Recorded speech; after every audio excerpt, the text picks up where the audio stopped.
Siin on inimkeha. See koosneb skeletist, mis on vajalik toestamiseks ja keha liikumiseks, organitest, mis kuuluvad sellistesse elundkondadesse nagu erituselundkond, sisenõresüsteem, seedeelundkond, hingamiselundkond, närvisüsteem, ringelundkond ja suguelundkond.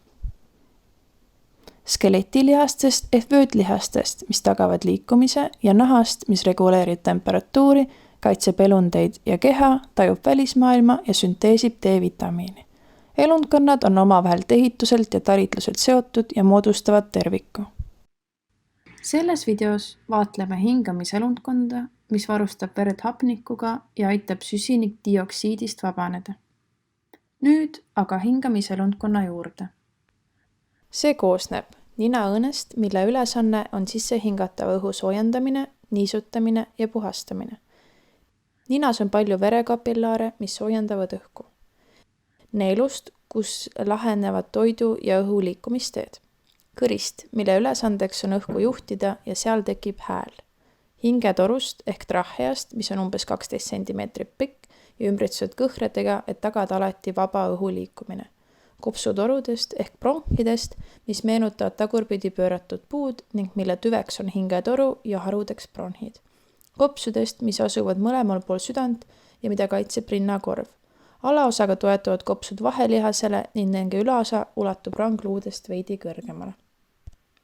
Parem kops koosneb 3 ja vasak 2 sagarast. Iga sagar koosneb segmentidest, mis on varustatud ühe suuruste bronhidega. Bronhid jagunevad bronhioolideks, mis kannavad sisse hingatud õhu edasi alveoolidesse. Alveoolid on väga väikesed õhuga täidetud mullitaolised moodustised. Need ümbritsevad paremaks gaasivahetuseks vaid üks rakkukiht. Alveoolid on täidetud õhuga ja nende ümber on tihe kapillaaride võrgustik. Kopsude all on diafragma. Hingamine on gaasivahetus väliskeskkonnaga. Hingamine on vajalik, et rakkudes hapniku abil glükoosi lagundada. Sisse hingamisel läbib õhk ninaõõne, neelu ja kõri. Õhk jõuab hingetorru, seejärel bronhidesse ehk kopsutorudesse, mida on 2.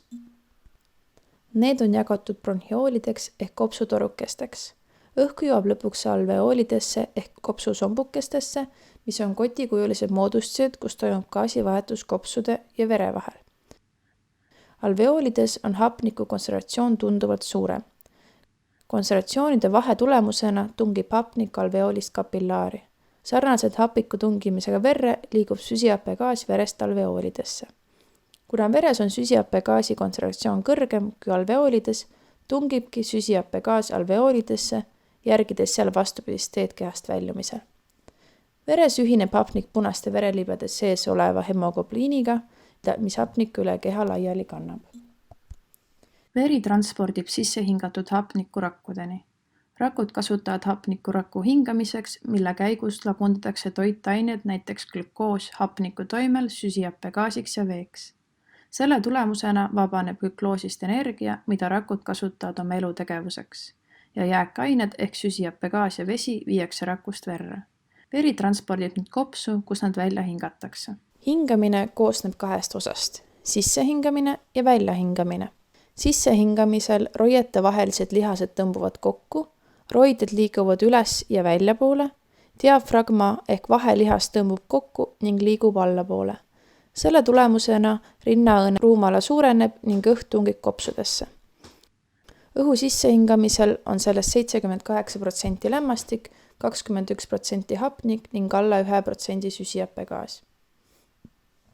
Väljahingamisel roiete vahelised lihased lõtvuvad, roided liiguvad alla ja sissepoole, diafragma lõtvub ning liigub ülespoole. Selle tulemusena rinnaõõne ruumala väheneb ning õhk surutakse kopsudest välja.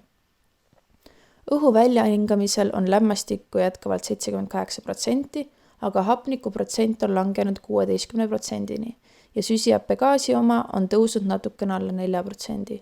Samuti on sisse hingatavas õhus veeauru rohkem.